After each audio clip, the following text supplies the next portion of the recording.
So I was sitting in Massachusetts traffic the other day while I was driving to Buffalo, New York, and something dawned on me.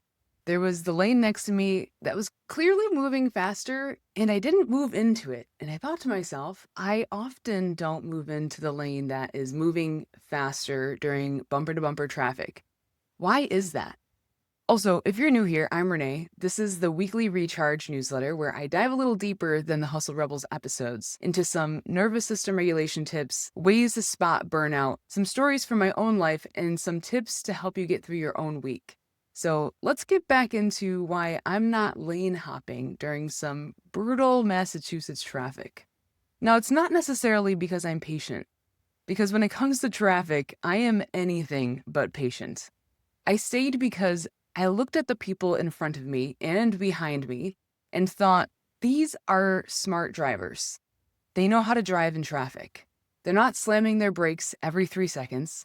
They're not railing up behind me. They're not radical shitheads about it. They're capable. And being surrounded by capable people made me feel safe enough to just stay. So I let the faster lane go because fast is not always the same as safe. And this is what popped into my brain. I wasn't choosing my lane based on speed. I was choosing it based on the quality of people around me. And that's kind of the whole life thing, isn't it?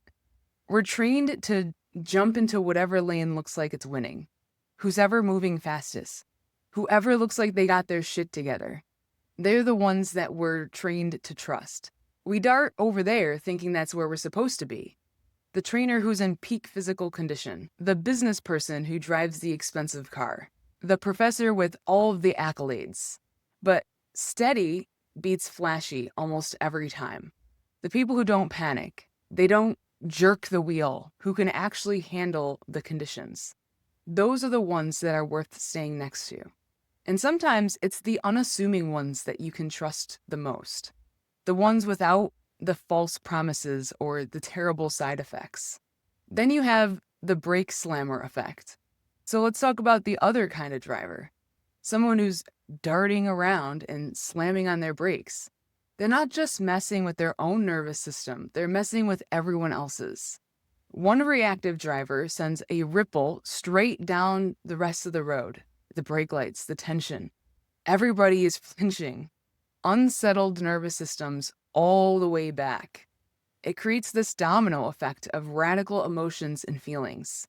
And here's the ironic part. It actually slows everything down. The chaos doesn't get anyone there faster. It actually just makes the whole road tense and burnt out. Same is true with people. You can feel it in your body when you're around someone who's constantly reacting, jerking, panicking. It doesn't just cost them, it costs everyone in range of them. So I guess the tortoise was right. And the best part, the lane hopper who cut across 4 lanes to get ahead is usually the one that's sitting right next to you at the next light anyway. All that effort, all that stress, same exact result. So maybe the move isn't to chase the fastest lane. Maybe it's to find the steady drivers, settle in, and let the ones slamming their brakes just wear themselves out.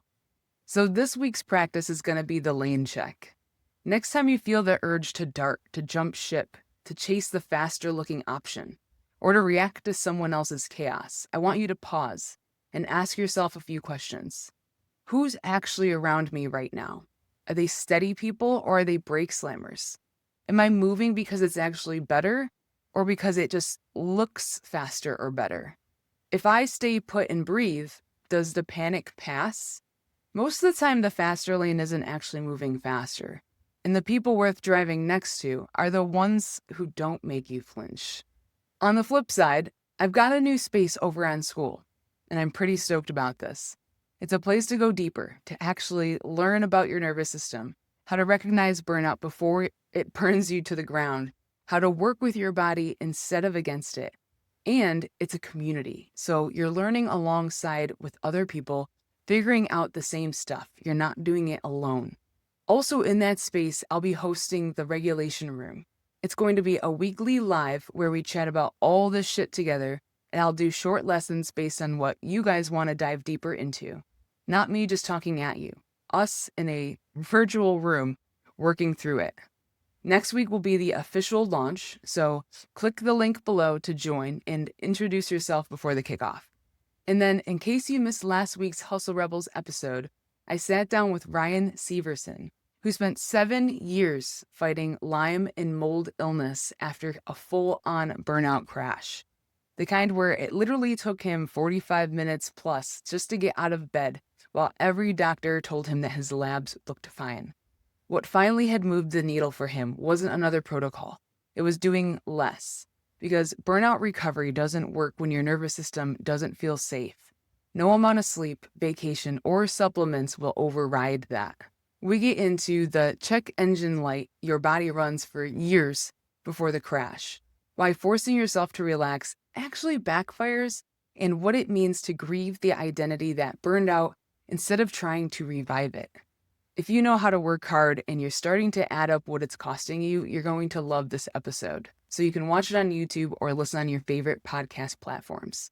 And then if you're new here or feeling nostalgic, you can read the previous newsletters by checking them out and clicking the weekly recharge link below. Stay in your lane.